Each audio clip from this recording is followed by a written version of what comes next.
আসসালামু আলাইকুম। আজকে আমরা একটা ফ্রকলিফট নিয়ে আলোচনা করব। ফ্রকলিফটের প্রধান অংশের নামগুলো আপনাদেরকে জানিয়ে দেব, কোনটাকে আসলে কি বলা হয়। তাহলে আমাদের প্রথমেই এখানে আছে, দেখেন এখানে আছে ওভারহেড গার্ড। ফ্রকলিফটের এই অংশটাকে বলা হয় ওভারহেড গার্ড। এই অংশটাকে বলা হয় ওভারহেড গার্ড। এটাকে দ্যাট মিনস ফ্রকলিফটের যে অপারেটর যিনি বসে থাকবেন এখানে, তার উপরে যে ছাদ আছে সেটাকে বলা হয় ওভারহেড গার্ড। তারপরে কি রয়েছে, মাস্ট। এইটাকে বলা হয় মাস্ট। এই দুই সাইডে এটাকে বলা হয় মাস্ট।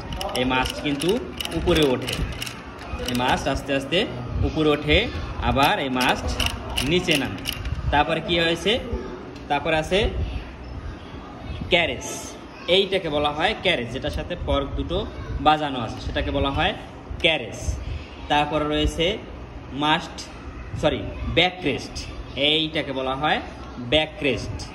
এটাকে বলা হয় ব্যাকরেস্ট। এই যে ভালো করে দেখেন, এটাকে বলা হয় ব্যাকরেস্ট। তারপরে কি রয়েছে, মাস্ট সিলিন্ডার। মাস্ট সিলিন্ডার মূলত এইখানে একটা থাকে, এইখানে একটা থাকে। আপনাদেরকে এখানে দেখাচ্ছি, এই যে এইটা হলো মাস্ট সিলিন্ডার, এখানে একটা আছে, অপর সাইডে আরেকটা আছে। তারপরে কি আছে, লিফট সিলিন্ডার।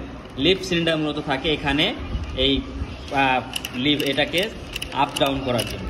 এই দেখেন এখানে আমি স্ক্রিনে দেখাচ্ছি, এই যে এখানে আছে লিফট সিলিন্ডার।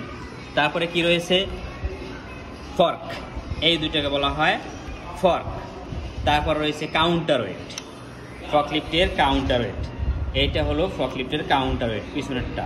ফ্রকলিফটে যদি ধারণ ক্ষমতা থাকে 3 টন, এই কাউন্টার ওয়েটের মিনিমাম ক্যাপাসিটি থাকবে 3.5 থেকে 4 টন, কারণ এটার ক্ষমতাই সামনে ভারী ভারী মালামাল নিতে পারে।